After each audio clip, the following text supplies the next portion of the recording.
Good evening and welcome to our second lecture of the 2026 spring season of the Frankfort Heritage Lecture Series, our first pop-up lecture of the season and our 31st lecture in total. Thank you all for coming.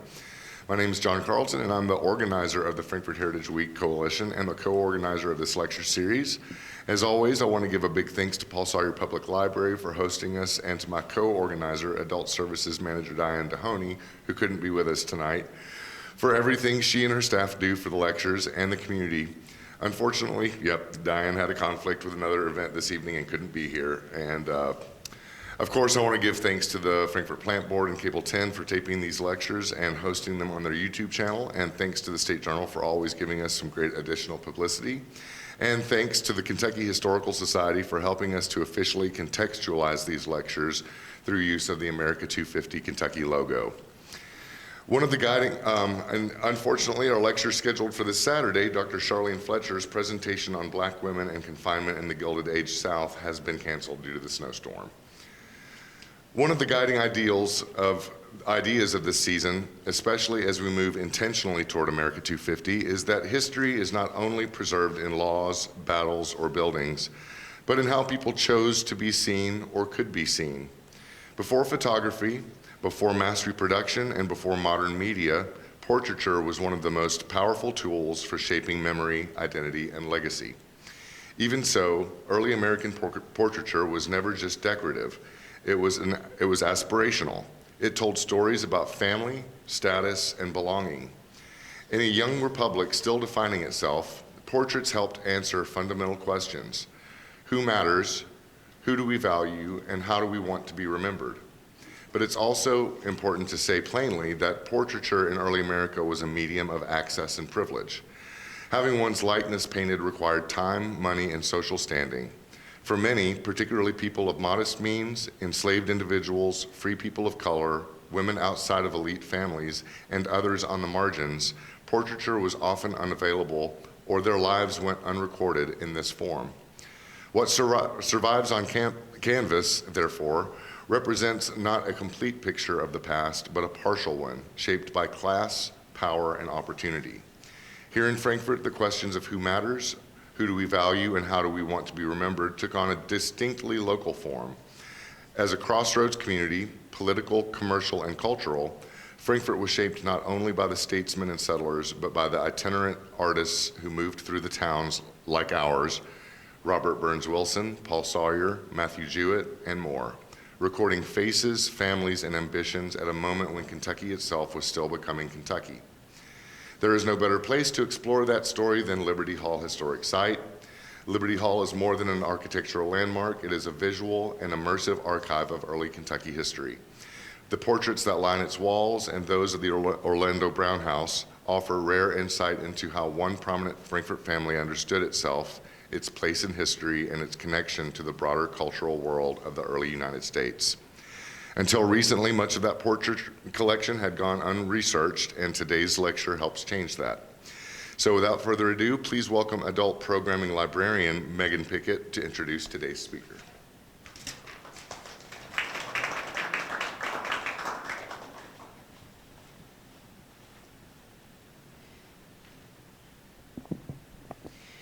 It is my privilege to introduce tonight's speaker, Sophia Watson.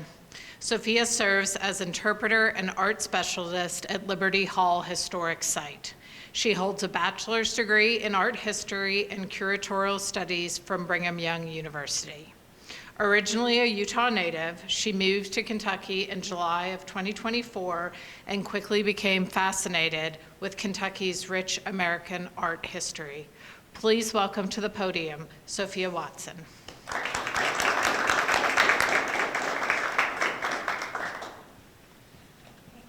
Well, thank you for that introduction. I'm excited to be here tonight to discuss with you the portraiture of our Liberty Hall Historic Site. So, the portraiture of Liberty Hall and the Orlando Brown House, these two pictured here, have hung on the walls for many years. Though the lives of the subjects have been well documented, sorry, I have a very quiet voice, and frequently mentioned to passing visitors, the stories of the artists and how their artworks came to Frankfort have been untold. That is, until now. Over the last year, I've done extensive research to bring attention to these artists. In order to fully understand the full art historical content associated with Liberty Hall, it's important to understand the lives of the artists who created these awe-inspiring works of art, as well as the way in which they came into contact with the people featured in the portraits. Very few artists find great financial wealth or prosperity, which often leads to their names being forgotten in history. However, it is their unique perspective, skill, and practice that portrays the history that carries into today's knowledge of the past. Before the invention of photography, the only way to know what people looked like during their life was through the eyes of an artist. Knowing the detail of an artist's life can bring greater depth into humanity's history. In today's case, Frankfort's history. That's why this presentation will focus on the artists who captured the likeness of the Brown family, as they were one of the most influential families in Frankfort's early history. Before discussing the artists of Liberty Hall, it's important to have a foundational understanding of who the primary residents of Liberty Hall and the Orlando Brown house were. The first residents of Liberty Hall were John and Margaretta Brown. They moved to Frankfort in 1801 with 2 of their children, and they would establish their family there. They had 5 children total, but only 2 survived to adulthood. Their names were Mason and Orlando Brown. And when John and Margaretta got older, they decided they wanted to make sure that their 2 children would have an equal inheritance. So they set Liberty Hall aside for Mason to inherit, as he was the oldest, and then they built this other home, the Orlando Brown house, for their son Orlando. And then after that, there would be 3 generations that lived in the homes. So the last woman who lived in Liberty Hall was Mary Mason Scott, lovingly referred to as Mame. She died in 1934 and gave the home to the National Society of the Colonial Dames, and they still own it today. Meanwhile, the last resident of the Orlando Brown house was Anne Horde Brown, who died in 1955, and she followed the steps of Mame, her cousin, and also gave the home to the Dames. So both homes have been historical sites ever since this. The outline of this presentation will take you through the years of portraiture, mostly surrounding the first half of the 19th century, from both Liberty Hall and the Orlando Brown house. Due to the time constraint in this presentation, I will not be able to go over the full portraiture collection. Otherwise, we'd probably be here for 4 hours because there's a lot of information to go over. And I have come to really love these portraits, so I've selected some that I think you will find most interesting, not only because of how they look formally, but also because of the artists and how they became to our collection here at Liberty Hall. But should you wish to see the larger portion of the collection in person, I would recommend that you come to one of our specialty art tours that we host, which if you have questions about, come see me afterwards. So within the collection, there are artists that many of you will recognize, such as Gilbert Stuart, Matthew Harris Stewart, Oliver Fraser, or Lewis Morgan. These artists shape many elements of Kentucky's art history. However, the artists that I wish to share with you today are those who likely received little recognition during their lives, and some whose names we do not even know.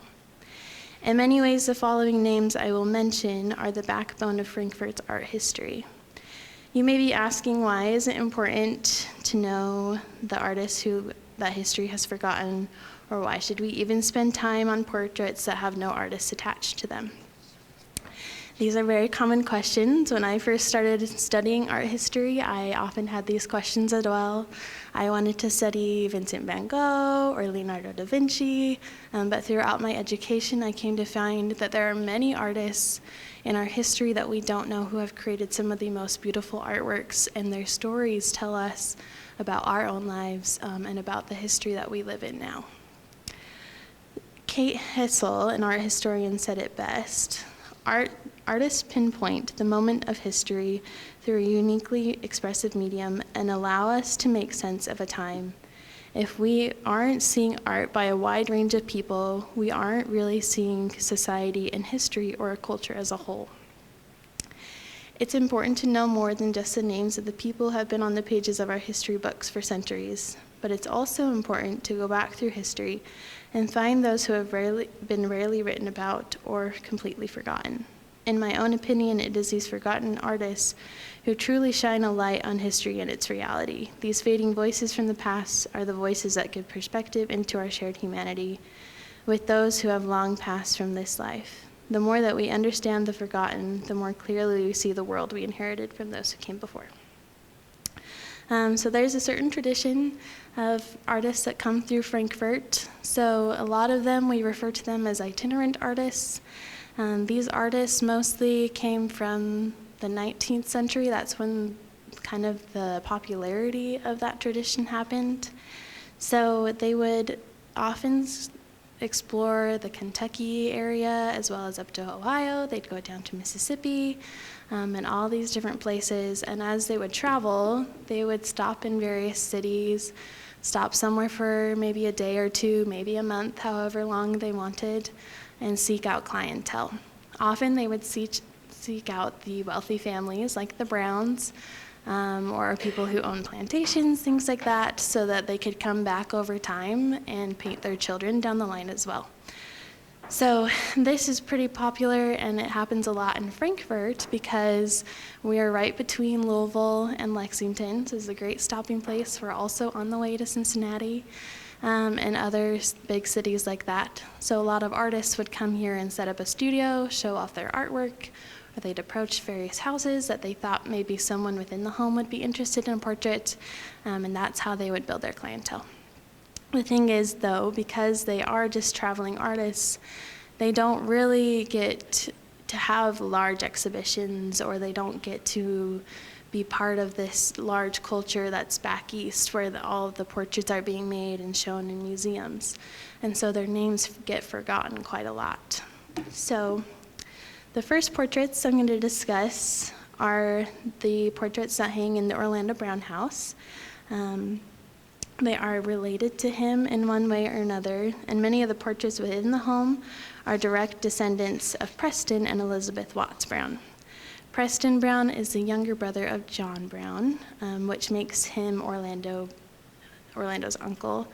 Preston would also eventually be Orlando's father-in-law, as Orlando would marry Mary Watts Brown, the oldest daughter of Preston and Elizabeth Brown.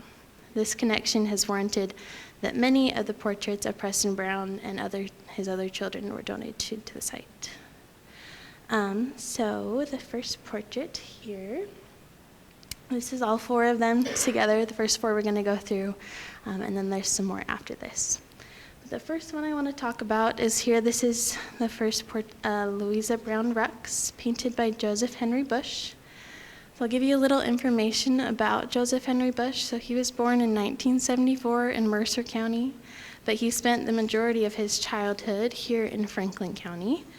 His father owned a tavern called the Washington Inn in Frankfort. Bush's father was also a sign painter, which is likely where Bush first had his interest in art.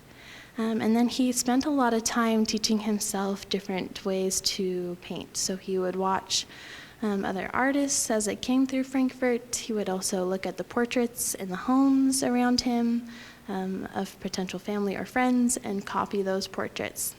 Eventually, he caught the eye of Henry Clay, and Henry Clay decided to sponsor Bush to be able to go back to Philadelphia to train with an artist named Thomas Soley.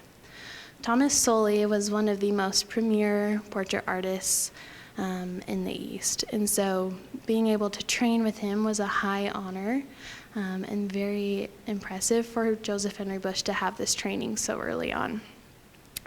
At one point, Joseph Henry Bush was allowed to exhibit his artwork in the 5th annual exhibition at the Pennsylvania Academy of Fine Arts. And though he did really well artistically, he also struggled financially. As many artists do, he had to ask to borrow money from his sponsor, Henry Clay. He was unable to repay Clay, and so he came to this point where he had to decide whether to go even further into debt or to return home to Kentucky. He was hesitant to go back to Kentucky because he wanted to continue his education. He was friends with Matthew Harris Jewett. At one point, Jewett held an exhibition for him of Bush's paintings here or over in Lexington. And so he was trying to earn some money for his friend so that he could stay in Philadelphia. Unfortunately, he wasn't able to raise enough money, and Bush was forced to return to Kentucky. So though he was disappointed about not being able to continue his training with Sully, Bush pressed on and established his first studio here in Frankfort in 1818. And while in Frankfort, he would travel the surrounding area to offer his talents to any potential clients working as an itinerant artist. Then in 1819, he decided to move his studio to Lexington, or Louisville. Then he would maintain his studio there for about 3 years. During this time, he would continue to travel to Cincinnati, Louisiana, and Mississippi to find other clients. And then in 1822, it was noted in an article from the Commonwealth that Bush had moved his studio back to Frankfort. He likely stayed there until 1826. And it was during this time that Bush painted this portrait here. So this Louisa Rux is the daughter of Preston and Elizabeth Watts Brown, as I mentioned before. She is the second oldest. So she would have been 22 when this portrait was done, and the portrait, I think I missed a page, hold on. Preston Brown, at the time, in 1825, he was struggling a little bit financially. He had 5 children. He had 3 daughters that were of marrying age, and none of them had found anyone to marry yet. And so he started having their portraits done kind of as a way to broadcast that they were single young women ready to be married. So this is what she looks like at that point in time. So then in 1826, unfortunately, Preston is murdered in Louisville, and so he never sees these portraits come to fruition or see his children be married. But what we do have does tell an interesting story. So Louisa did get married just 2 years later in 1827, so it was very effective in its use. She married a man named James Rux, and Louisa was his second wife. He had previously lost his wife Matilda Hogan just 3 years before, and James had brought 3 children into the marriage with him. After their marriage, Louisa and James moved down to Nashville. They would have 6 children together, and they would stay there for the rest of their lives. So next, I've included a portrait here done by Thomas Sully. I want to do kind of a formal analysis on each portrait to give you kind of a sense of the artist's hand. So as we look at these details together, I hope that you'll learn more about Joseph Henry Bush. So as you'll remember, Thomas Sully is the one who trained Joseph Henry Bush. So I've included this so that you can kind of see them side by side. So one of the first things I want to talk about is the style that the two used. So Thomas Sully especially is known for a more romantic style. What that means is it's a very loose look, almost kind of hazy. It's a very common look of the time because our history, even in Europe, people were painting with this romantic idea. It's not necessarily to say that you're supposed to fall in love with the person in the portrait, but it does evoke kind of those soft feelings is what that means when we talk about romanticism. So here, as you look kind of at their shoulders and around their hair, you'll notice kind of these hazy details around them. That's that romantic look. It also is done in a way to kind of make the person look more like they're coming out of the portrait. So as those hazy details, you can't see necessarily where the portrait the back of it ends and the person starts. That gives you a sense that the person might be breathing and moving in front of you, so they're more realistic in that way. So both of them have done that here. And then also you'll notice the way the fabric is painted on both of their dresses is very similar. So especially if we look at the sleeves, so you'll see these kind of beautiful brush strokes that create these really beautiful folds in their fabric of both of the sleeves. You can kind of get a sense, maybe even what the fabric would feel like. Fabric is a very important indicator of an artist's talent, especially in colonial portraiture when we go back.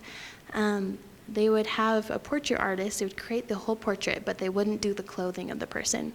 Instead, you would have formal fabric painters. And so you would send your portrait to a fabric painter, and they would do those fabric details. And so then, as we move past colonial portraiture, portrait artists start to develop more of these fabric skills so they can keep that in-house, keeps the cost of the portrait down a little bit. And so being able to paint fabric this beautifully is a stamp of a very talented artist. And so when you look at Joseph Henry Bush's other portraits, or Thomas Sully's other portraits, it's very important to look at those fabric details.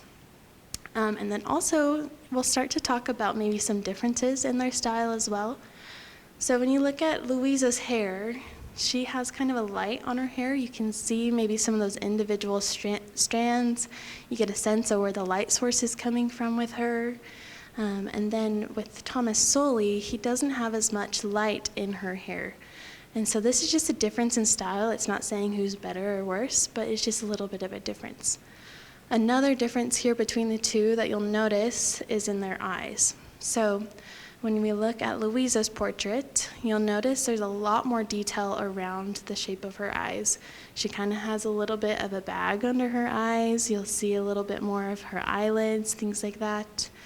Even there's a little white dots on her pupils to kind of bring out her expression more. You get a sense more of her personality that way when you give that much detail to the eyes. Now, Thomas Sully still does the eyes very well, but he's elected to make them much softer, and that's more in with that romantic style that I talked about before. So just a difference here in style, but you can definitely see how Thomas Sully would have trained Joseph Bush to do a lot of these other details. So we'll go on to our next portrait. So this one is of Henrietta Brown Reese. She's the third daughter. So the elements of this painting are important to talk about because we're going to learn about this artist. So this artist, we don't know their name. There are no records to support this. There's no authentication that's been done on the portrait, so I can't tell you who it was specifically, but knowing the traditions of itinerant artists, it likely was another itinerant artist that did this portrait of Henrietta. I also want to add a disclaimer here that the photograph that I have of the portrait isn't as accurate as the portrait is in person. This one, the colors are duller. In person, it's warmer and brighter. And the varnish, you can kind of see all these speckles on her. The varnish is kind of wearing away in a way. So in person, you don't notice those speckles as much. So if you ever have an opportunity to come down to Liberty Hall, this one hangs in the museum store, so you should come and check it out in person because it's really beautiful. So when we look at this portrait, initially you might think that it was also done by Joseph Henry Bush, but that's not correct, at least in my opinion. The portrait still is done in 1825 when Henrietta was 20 years old. At the time, she was unmarried and likely living at Liberty Hall with John and Margaret Brown or at some kind of finishing school. Preston and Elizabeth, her parents, still lived here in Frankfort, but their home was smaller, and so they likely didn't have enough room in their home to house 5 children, let alone 3 adult women. And so often they sent their 3 oldest children to live with John and Margaretta because their house was a little bigger and they had room for the girls. Eventually, Henrietta did get married in 1834 to William Brown Reese, and the 2 of them then moved to Knoxville, Tennessee, where they would have 3 children and spend the rest of their lives. So we're going to look at the 2 side by side. So there's a soft haze similarly around Henrietta's portrait. The fabric of her dress and shawl around her shoulders do add a lot of dimension, but it's not as realistic, especially as you look at their sleeves. These are different materials likely, but the brush strokes on Louisa's sleeves, you can kind of see those beautiful folds as I talked about before. But with Henrietta's, it just looks, you can really see those brush strokes. They're really distinct. And so you can't really get a sense of where the fabric actually folds or what it actually looks like. So that's one of the key differences here. Another difference between the two is their hairstyle. So Henrietta's hair, it's the same hairstyle for both of them, but you'll notice her hair kind of sits over to the left of her head. It almost looks kind of unnatural, like it's going to fall off her head at any moment, and it's not really how her hair would actually sit. But when you look at Louisa's portrait, it's the same exact hairstyle, but it sits very comfortably on her head, just very naturally. And so that's another reason why I think that this is not Joseph Henry Bush, because of those distinct details. And then the other thing I would say about them also, especially when you come in person and see them, is just the undertones of the two paintings. The colors are much different, especially in their cheeks. They're just colored differently, and their eyes, though they both look realistic, there's just a little softer details in Henrietta's eyes. So that would be why I would agree with the idea that Joseph Henry Bush didn't do this. Of course, as I said before, the only way to actually prove whether or not this is a Joseph Henry Bush or not is to have it authenticated, which we haven't had happen yet. The next portrait is this one of Mary Watts Brown. So it was also done in 1825. Mary was the oldest of her sisters. When she sat for this portrait, she would have been 23 and living with John and Margaretta Brown. Mary Watts Brown would eventually marry her cousin Orlando Brown, and Orlando wrote that he was deeply in love with her. And once her father died in 1826, he offered to marry her not very long after. However, the two wouldn't marry until 1830. This could have been because Mary wasn't getting any other offers of marriage, so she decided to settle for marrying Orlando for financial security, or any other reasons. We don't have any journals that speak to this, but we don't know if she returned his affections in any way, but they did eventually get married. They had 4 children, but only 3 survived to adulthood. And then after the birth of her last child, Mary suffered some complications from her pregnancy, and so in 1841, she was on the way to some natural springs for healing, and she died on the journey. So this portrait here that we have is not as well done as the other 2 portraits. So I'd say this is definitely not a Joseph Henry Bush. This is most likely a portrait done by an itinerant artist traveling through the area. This is likely done by an itinerant artist who was very young and very new to portraiture, likely someone who was self-taught, had not had the opportunity to train with a master artist. And so some of the things that why I say this, the evidence is, first we'll look at her eyes. They're looking in 2 different directions. The one on the right looks straight on, and the one on the left is kind of up into the left. You can kind of see that. A very talented artist wouldn't have done that. Also, when you look at her hair, there's a little bit of light and shading in it, but most of it just kind of hangs there. It looks very thin, very frail, almost just like it's just like large clumps of hair instead of beautiful, delicate curls. And then the other thing is her neck is very, very long compared to the other one. She's kind of like in an awkward position. And then the other thing that is most interesting about these portraits too, you'll notice they have the same shawl wrapped around them. They both have the little beautiful rosettes and the beautiful greenery around them with the little fringe. So as you look closer, especially on Louisa's, see these little tiny beautiful brush strokes that add like a very soft feeling. Meanwhile, when you look over here on Mary Watts Brown's, they're very sharp brush strokes. And so it adds a totally, completely different texture. So that's a strong reason for why this isn't Joseph Henry Bush. Because if it was him, he would have painted that shawl the exact same way he did with the other sister. So kind of different. And then the final portrait of the siblings is this one of John Preston Brown. So he is the youngest of the 5 children. I should also mention at this point there was a 4th sister. Her name was Elizabeth Watts Brown. There's not a portrait of her from 1825 because in 1825 she was 14 years old. She wasn't of marrying age yet, so her father likely didn't want to spend the money to paint a portrait of her. And also at this time in 1825, John Preston Brown, pictured here, he would be 10 years old. So the two of them don't have portraits from that year. We also don't have a portrait of Elizabeth from her 20s because she gets married in 1831. And so she had been courting the same man for a number of years. And so likely they just decided not to have her portrait done because it was pretty obvious that she was going to marry this man that she ended up marrying. But John Preston has a different story. So the question remains, you'll remember Preston died in 1826. So John Preston here goes to live with likely John and Margaretta Brown in Liberty Hall. But the question is, who commissioned his portrait? Because this portrait is done in 1835 when he's 20 years old.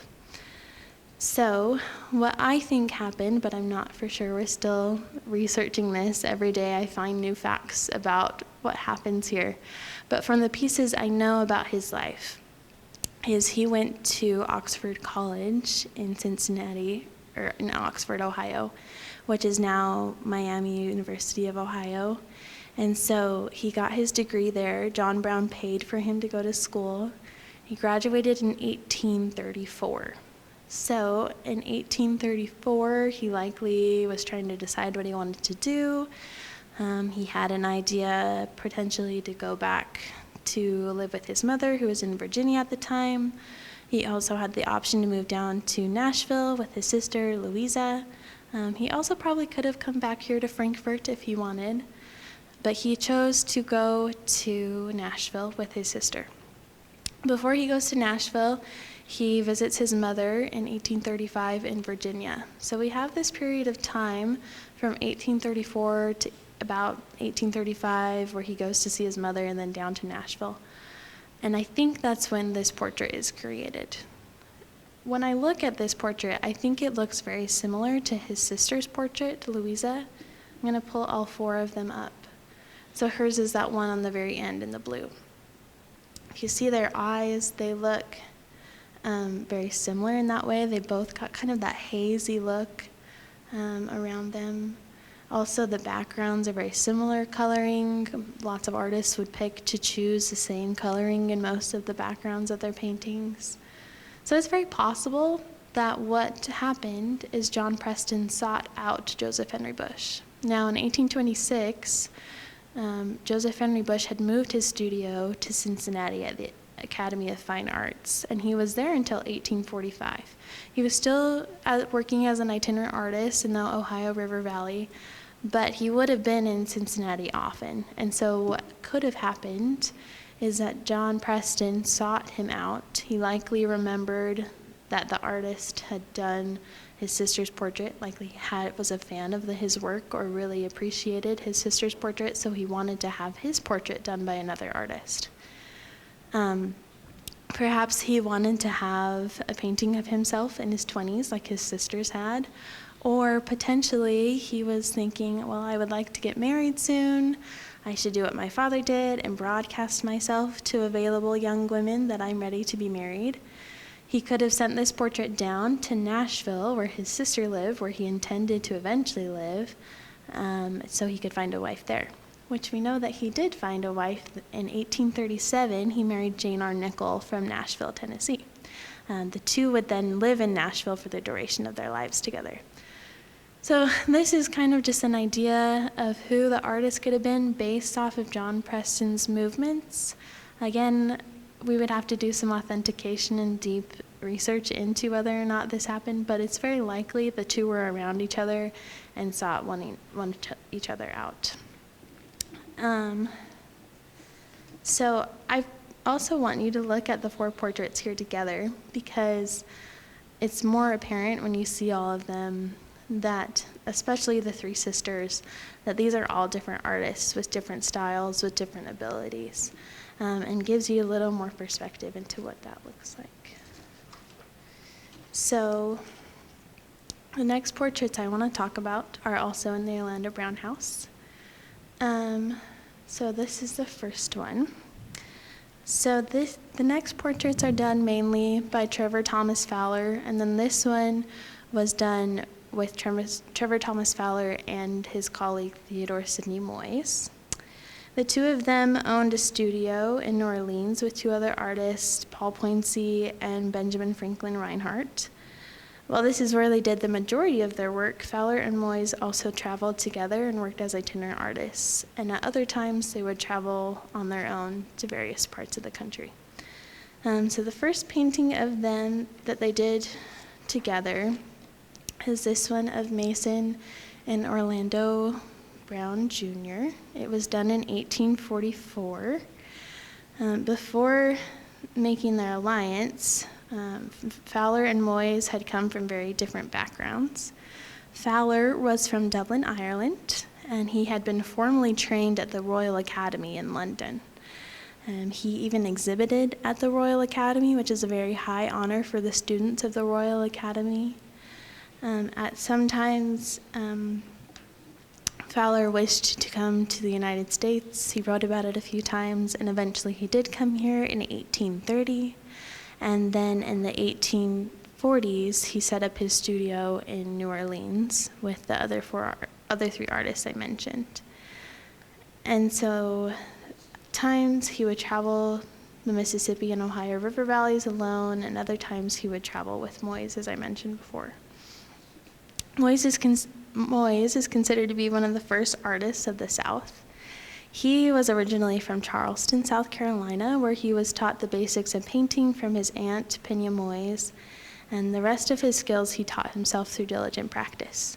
He often traveled to Edisto Island, where he would offer to paint various patrons' portraits as a way to build his talent. And then in 1835, he set up his first studio in Charleston, but 1 year later, he moved with his wife and his brother to Woodville, Mississippi, and then in 1840 he came into contact with Trevor Thomas Fowler, and the two set up their studio. So in 1842 is when we start to begin the building of how this story and this portrait comes together. So it was recorded that Fowler and Moyes visited Frankfort in search of potential clients in 1842. It was likely during this trip that they came into contact with Orlando Brown. It's possible that they offered to do his portrait, but he wasn't interested. He had his sights set on another artist to do his portrait. This artist was John Neagle.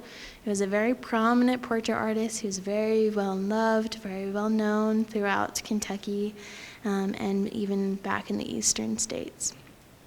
So in 1842, Neagle had just been commissioned to paint Henry Clay's portrait for the anticipation of the presidential campaign.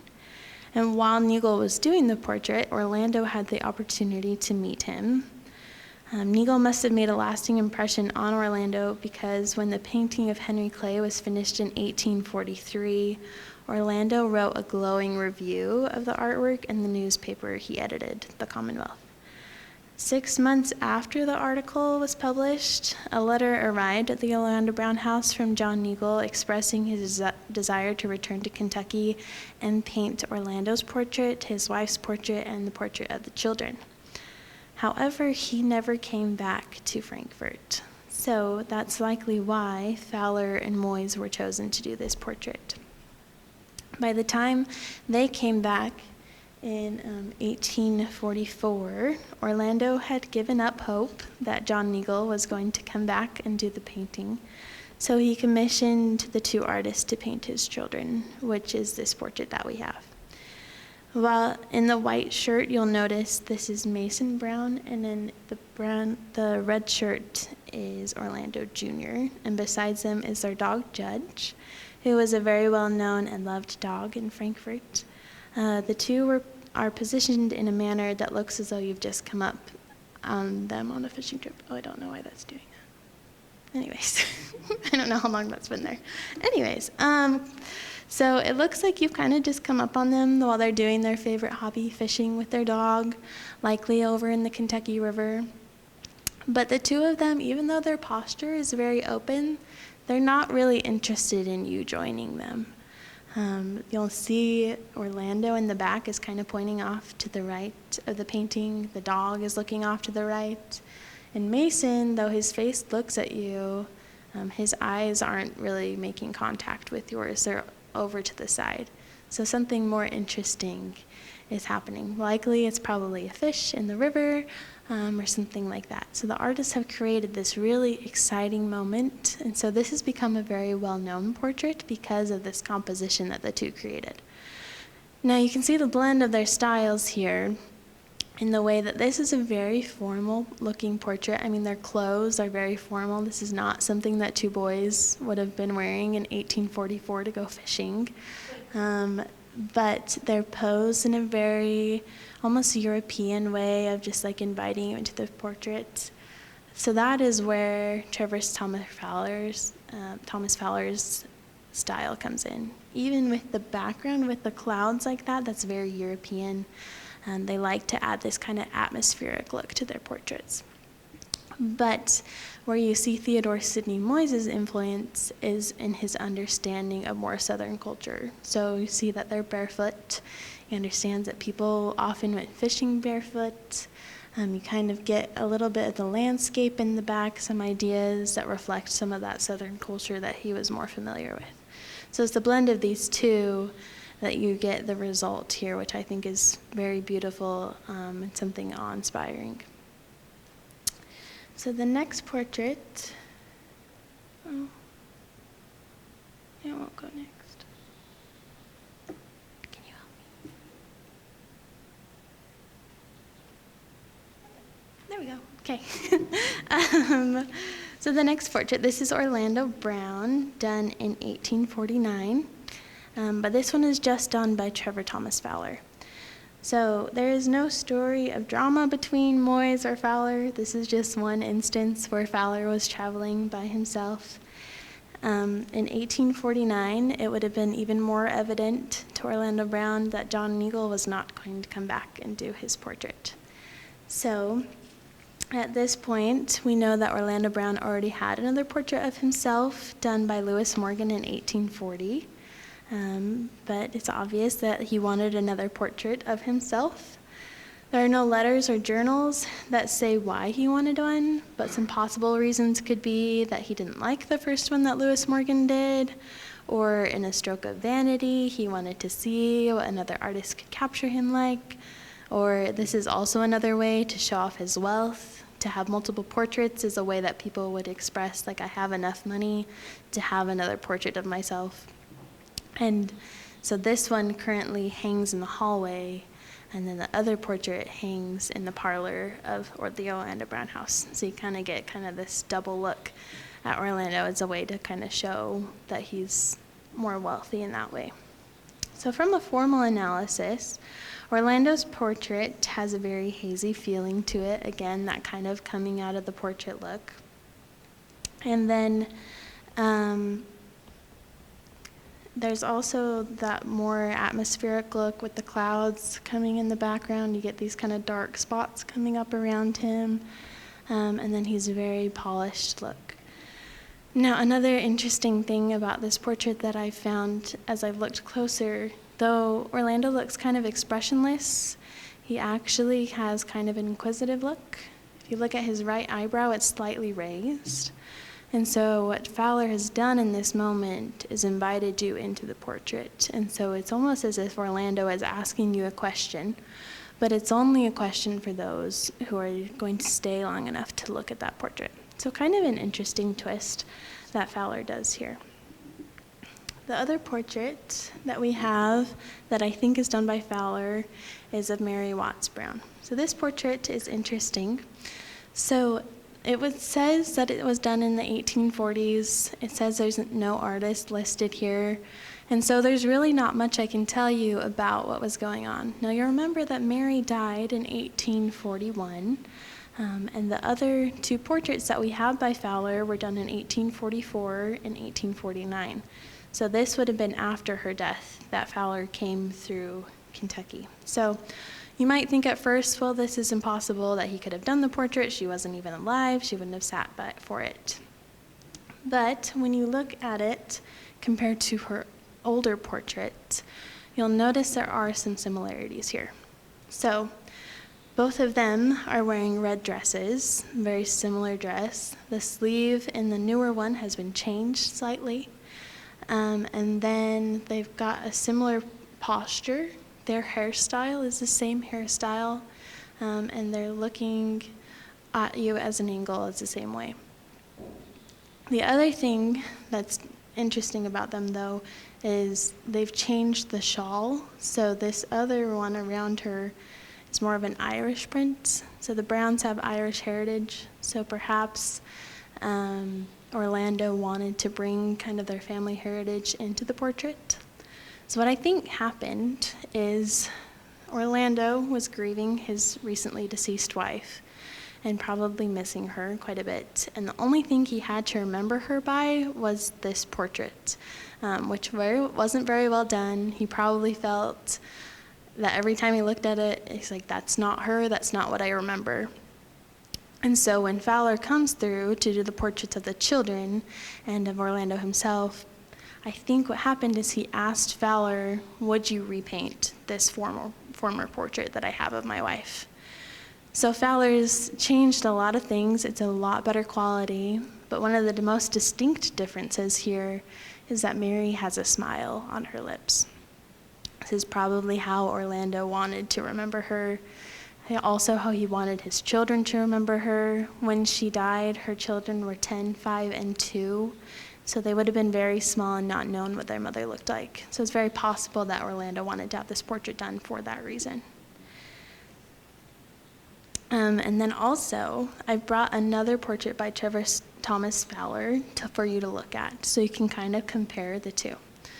The first thing that stands out to me is the clouds. They're very similar in their coloring and how they look on the canvas itself.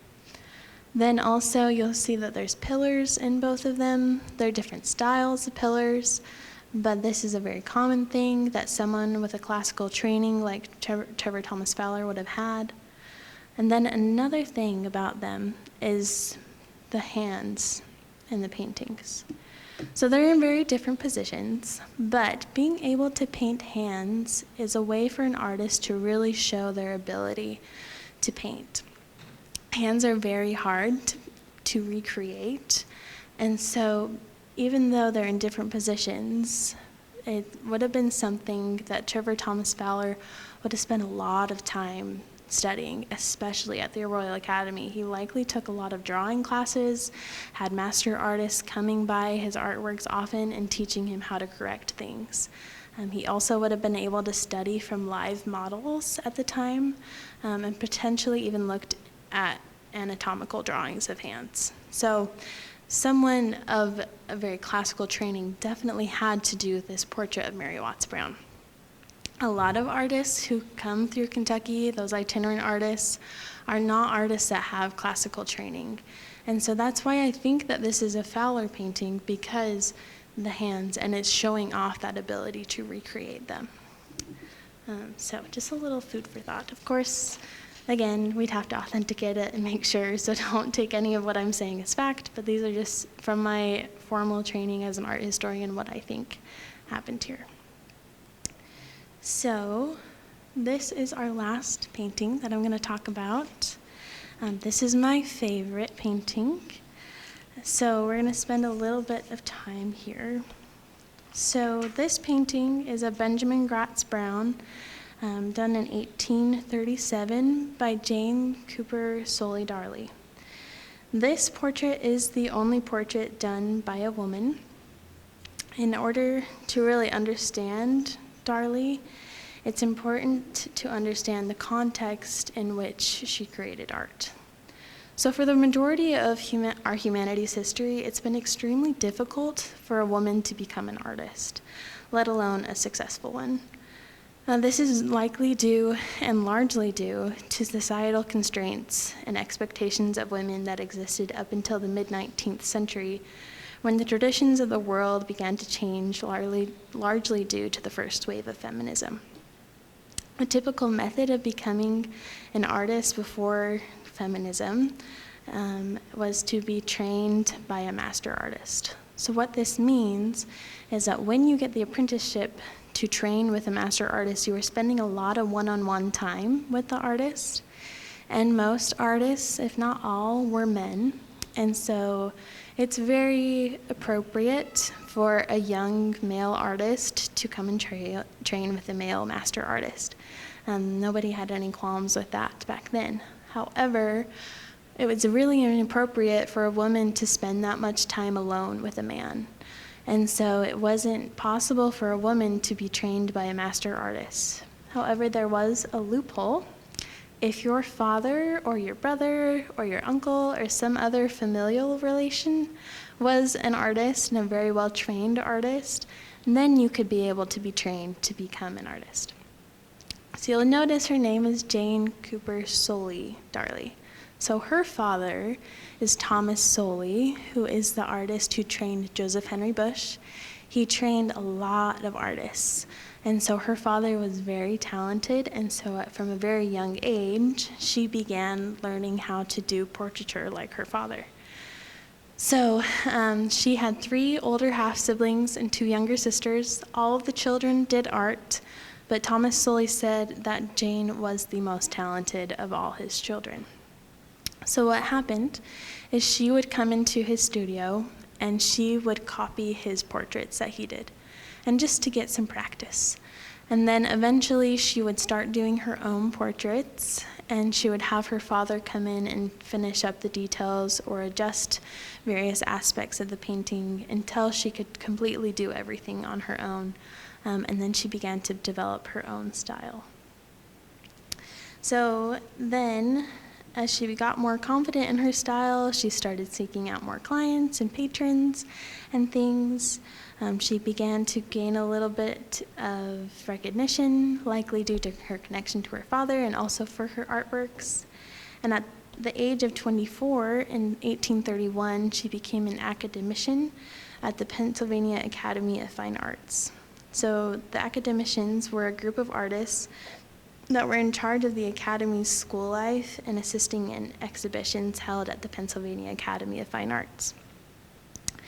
They were also responsible for just contributing paintings to the museum's the school's collection, and then each of the members would then decide who would be the new academicians.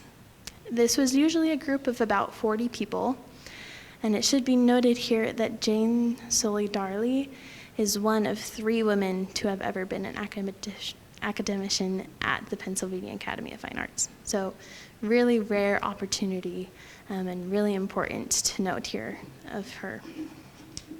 Then eventually she would continue to develop her own style, and she eventually caught the eye of a woman named Rebecca Gratz. Rebecca Gratz was a very important person in that community. She was an anthropologist, and she was a big member in the an important member in the Jewish community as well.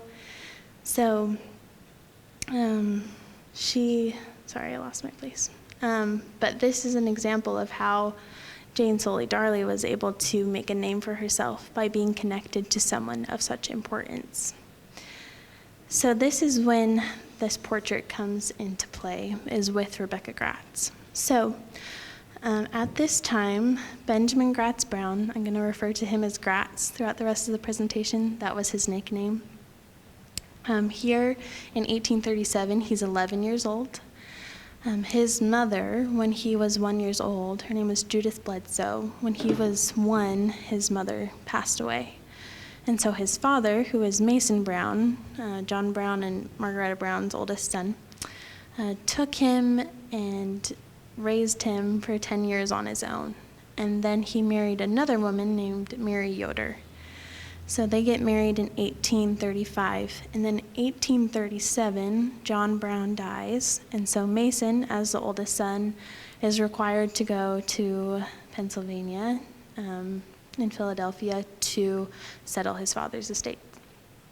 So his son is adjusting to his new mother. Also, both of his grandparents have passed at this time, and so Mason decides that he wants to take his new wife and his son with him on this trip, kind of as a way to build the bond between the three of them as a new family. So they go, and then while they're on this vacation, they come into contact with Rebecca Gratz. She was married into the Judith Bledsoe, Mason's previous wife. Through familiar relations and lots of marriages, they're related somehow.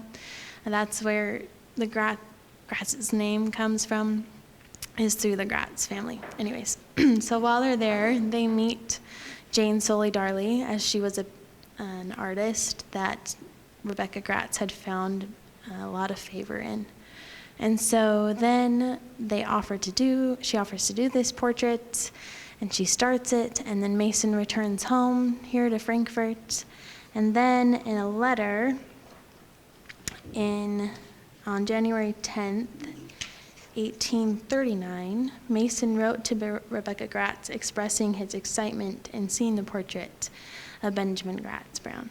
He was excited to see it when the snow melted. He also mentioned sending along a payment for the painting and to thank Mrs. Darley for the painting.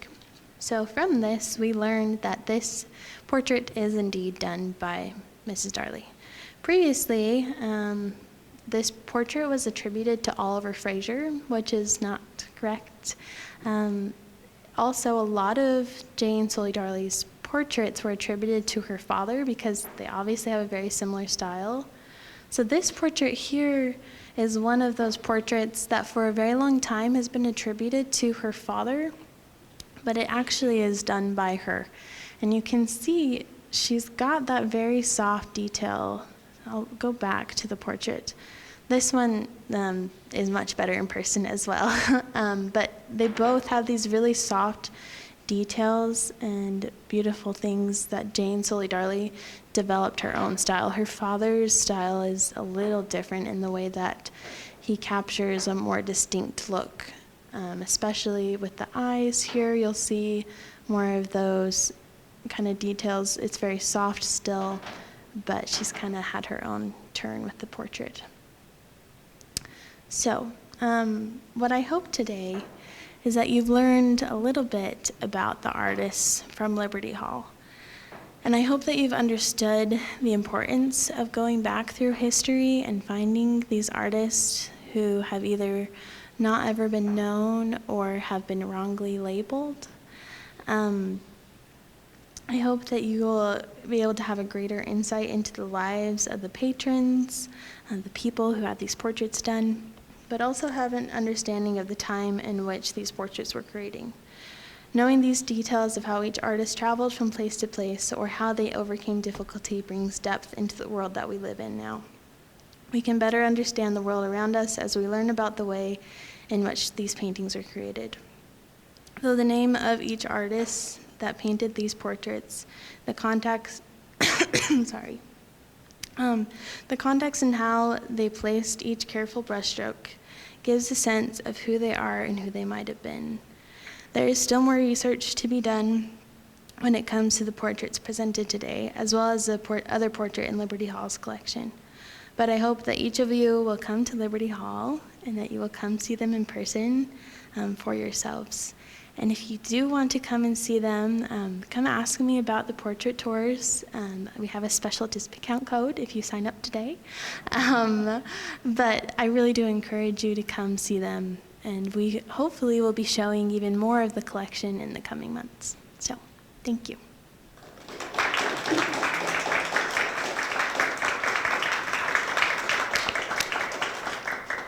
have time for a few questions if anyone has a question. Can you give me a feel for what the cost of having these paintings done is? Like having them How much it authenticated. costs to have the paintings done? What was it? Back then, yeah.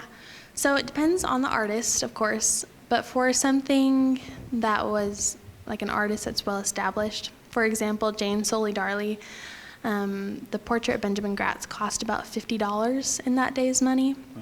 But for an artist who would have been newer, it could have been as cheap as $5, depending on their talent. So they range a lot.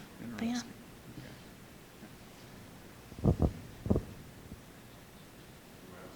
Interesting. What do y'all do with the prints when the river comes up and floods around the house? Does that atmosphere increase the humidity?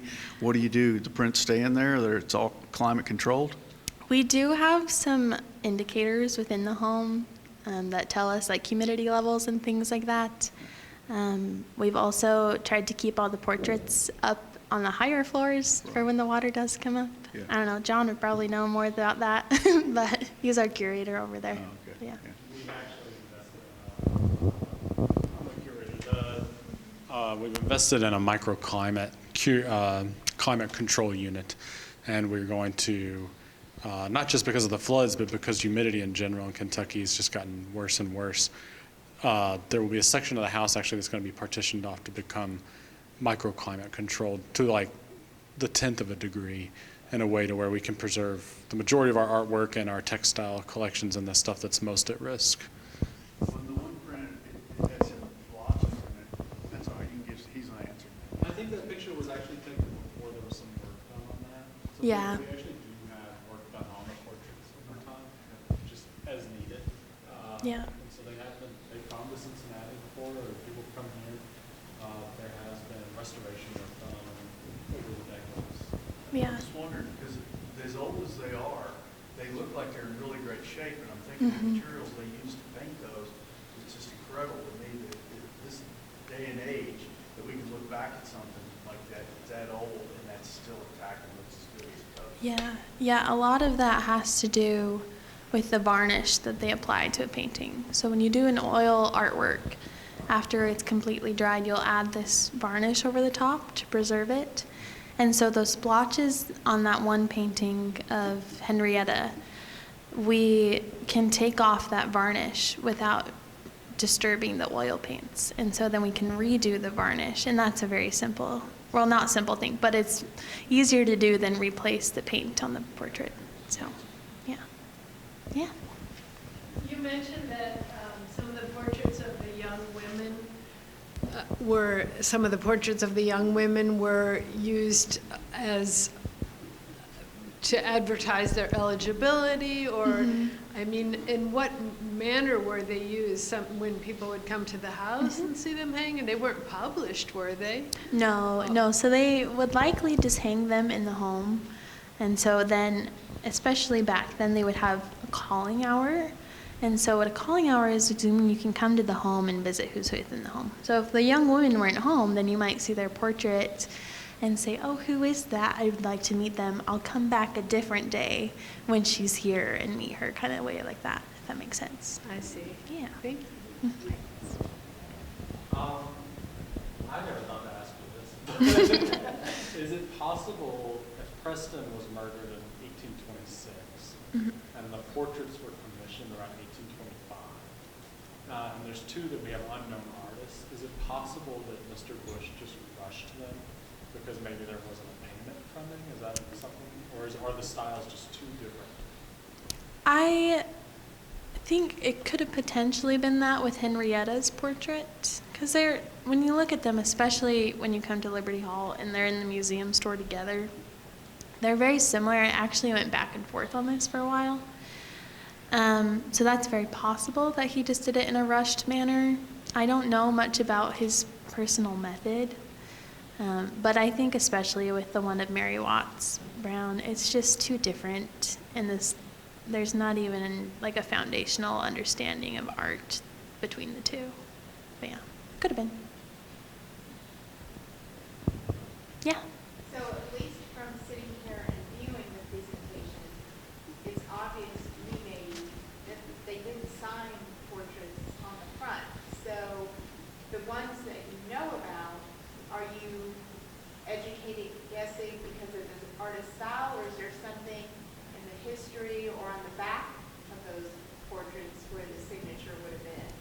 Yeah, so it would have come from perhaps the artist signing on the back. And then also when people write letters about who came to Liberty Hall or different historical documents like that, the wonderful thing about the Browns especially is we have a large collection of their letters. They just kind of kept them. And so a lot of the things that we know about Liberty Hall and Orlando Brown House come from those letters. So it could be that someone wrote in a letter or something like that about who the artist was, things like that. Yeah. Why wouldn't the artist sign their work? I mean, even if they're an itinerant artist painting a bunch of people for money, why wouldn't they put some kind of signature on it on the back or something? That I don't know. I think the way that artists viewed themselves back then, especially as an itinerant artist, is this is my profession, I'm just trying to earn a buck. I'm trying to get the money that I can out of this. And so it's not necessarily I'm going to be remembered for the rest of my life. I'm not trying to make the world remember me. I'm just trying to earn some money. So that could be, but I actually don't know for sure why they wouldn't just put their name on it. Mhm. So none of those had a signature on the front. Some of them did on the back. Sort of makes sense though, because if you were to sign the front of that type of art, you're taking away from looking at the person. Mm-hmm. Yeah, well, and the thing about art itself is the signature, it changes over time. Even in our own art that we create today, you don't always see an artist sign the front or the back of something. Sometimes it's a deliberate choice to say something or not say something. And so the signature tradition changes, especially throughout cultures, throughout history. And so it's just kind of a personal choice and also a tradition in art itself. So. The very last one that you showed us, I think had on the sleeve like Jane Darby, Mm-hmm. Sully Darby, in 1831, I think it said. Yeah, we can go back. Was that, yeah. This right one? there on the left. Mm-hmm. Is that a signature? And a date, 1831. It looks like it could either be a JS or a TS. Yeah. So, and that could definitely be that her father touched up details of it. Also, it could have been at times people weren't very fond of female artists. And so you might sign your name with a male signature to sell your art in a way. And so this could be before Rebecca Gratz found out that Jane Sully Darley was such a talented artist, became her patron. And so she likely could have put the TS on there to say this is my father's painting, and then later found out, There's lots of different reasons why signatures change and things like that. So, any other questions? I have one Yeah. question. How long did it take them to complete these paintings? Did they sit for hours and hours, or? Yeah, so that's kind of a thing that changes from artist to artist. There's one artist that I know of named Lewis Morgan who did Orlando's first portrait. He would have his subjects sit for a very long time, and then he would go through and do the portrait completely, and then oftentimes he would destroy it and start over again.